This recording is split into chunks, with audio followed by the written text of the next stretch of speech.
But also, I know one thing about streamers, and it's the same thing that got me to sell merch by using TTS before. They have huge inflated egos. So if I have this video uploaded and somehow get Mizkip to click on the video, he'll probably watch it. Oh, I get it. So if I want to get views on this channel, I just got to talk about relevant people that are more successful than me, get those communities engaged, and then like put it in front of their face. And you can often do that in this day and age with popular streamers. Oh!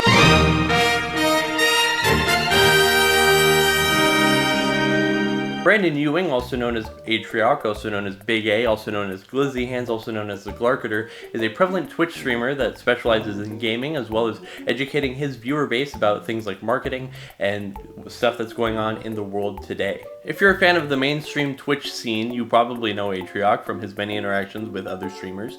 Some people like Ludwig, Stanz, other members of the Twitch community, of which he plays many video games. But what you may not know is how deep he is when it comes to the gaming scene, just in general. He came into California and basically grinded his ass off when it came to marketing, interacting and networking with different members of the Super Smash Bros. Melee community, as well as different places like League of Legends and many other game journals, until he eventually landed a job at Twitch.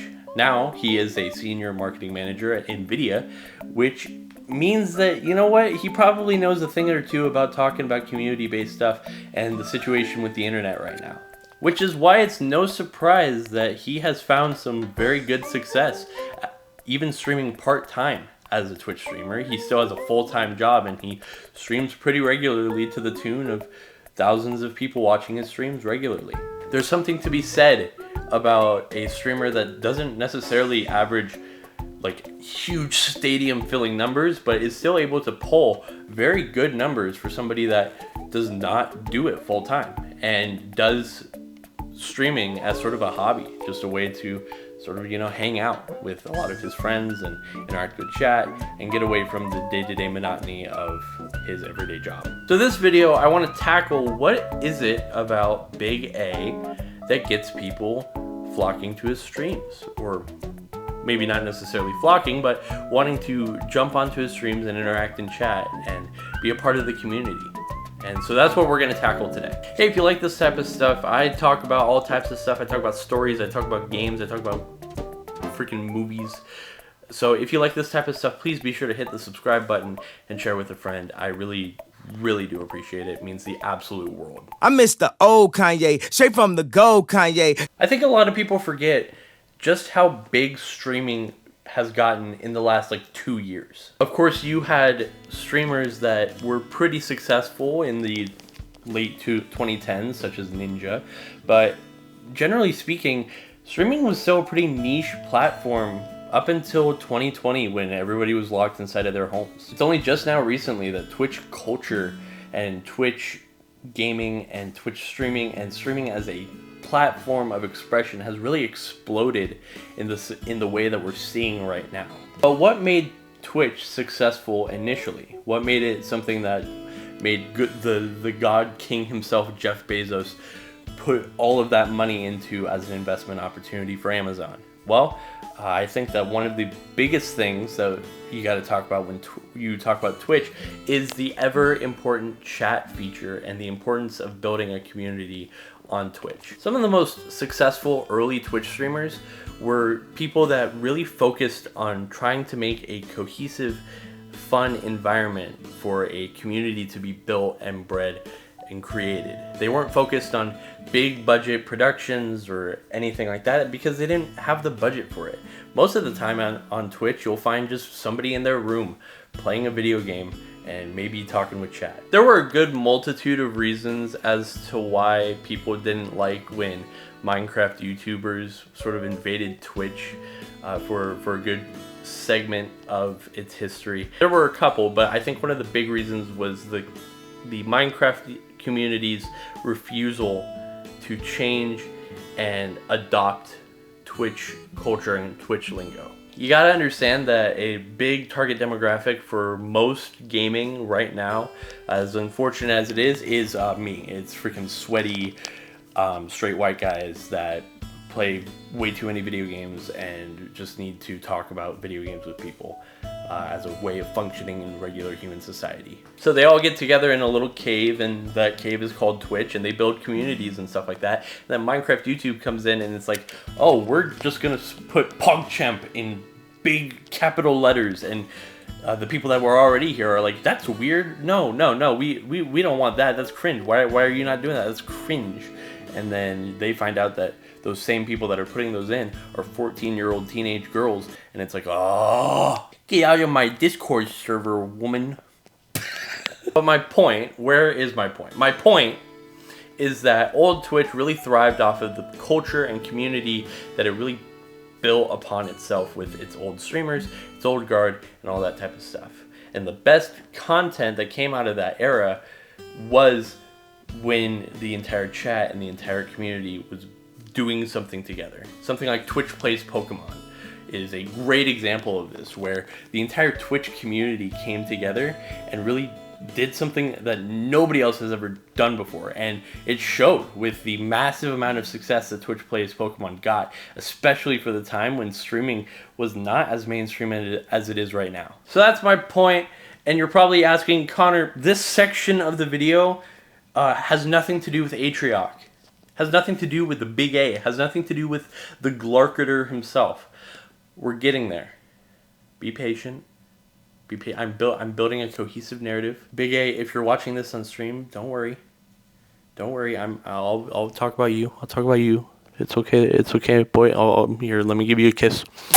I hate the new Kanye, the bad mood Kanye, the always rude Kanye, spaz in the news Kanye. Mainstream Twitch is an interesting thing to think about now, because on one hand, it's still the embodiment of counterculture, and yet that same counterculture is now doing what normal culture is doing. Now, the opportunity to chat and interact does change a lot of things. It really innovates the media.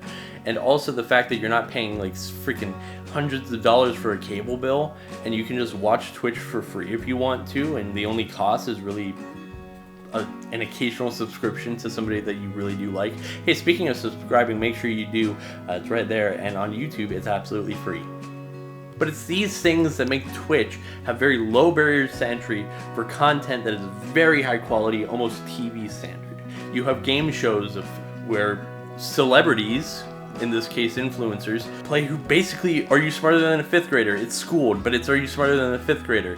You have podcasts and political commentary, so you don't even need to watch the news anymore on your cable. You can just watch Hassan, or if you want more right-wing stuff, I don't know, something else, but like Hassan. And as time goes on, it's going to get more streamlined. And that's completely okay. I think that's a beautiful thing. I think that the ability for the market to innovate and change is one of the benefits of how capitalism works in our society. You're looking at Twitch, and you're looking at what it's doing to cable, and Big A knows this full well too. So it's a business that has basically zero marginal costs and massively growing revenues. And when you look at numbers like that, you realize that Netflix is absolutely roasting YouTube is absolutely roasting the competition. No one else is coming close. Streaming is the future. The internet is the future. It's not cable TV or Netflix or HBO Max or Disney Plus or anything like that. It's online. It's YouTube. It's Twitch. It's these programs that are going to really change how we view modern media. And it's already starting. On the other hand, the thing that made Twitch so successful in the first place was its ability to hold a community together. And while you have these big budget productions, it can be really easy to get lost in all of that and forget the important part of keeping that community alive. If Twitch just became TV, it would lose the fundamental thing that made streaming so enjoyable to watch in the first place. And that's where Big A comes I in. miss the sweet Kanye, chop up the beats Kanye. I gotta say, at that time I like to meet Kanye. I don't think there's a single streamer that I can think of off the top of my head that embraces the community aspect of Twitch quite like Atrioc does. You look at an Atrioc stream and it's like, okay, he's just playing video games. That doesn't make sense. Why is he playing Bloons Tower Defense right now? That's kind of odd. That just seems like standard Twitch content. Until you look closer and there's an hour-long Bloons Tower Defense album that a fan made for him just playing in the background as he's playing it. Take a gander at the Reddit and you'll see names and faces like Hudat, Evan Gao, Psychic. These people that are basically taking the Atrioc community and making their own content out of it, while yes, leeching off of the success of a larger creator, and that's absolutely horrendous and I have no idea why anybody would do that. Subscribe, by the way. But it's a symbiotic relationship, because as they are growing in their success, Atrioc's community gets to thrive and cultivate even more.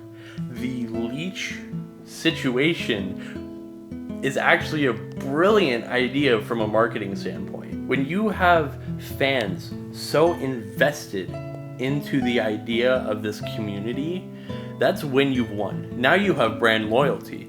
And so when you see the Reddit and you see the hour-long albums and the tributes and the fan art and all of that type of stuff, you can't help but think, man, this is so much more than just a gaming stream. Again, Atrioc does not stream full-time. He has a full-time job. He has other commitments that he has to deal with. He's a very important businessman. He's older than the average Twitch streamer, and yet all of that type of stuff does not hinder the fact that the community he cultivates is one of the most thriving communities on Twitch. He may not have 100k people watching a Dream SMP lore stream. He may not be doing big budget, giant freaking movie flicks or anything like that, but he's Big A. He's the monkey ball champion, the greatest in the world. He is the ghost. He's the clown. In a way, that's almost better. That's almost more of the dream. To be able to cultivate an audience that truly gets you and truly gets what you're going for. Something that I want to do with this channel too. So big concluding statement. Atrioc is good. Watch his stuff and subscribe to me.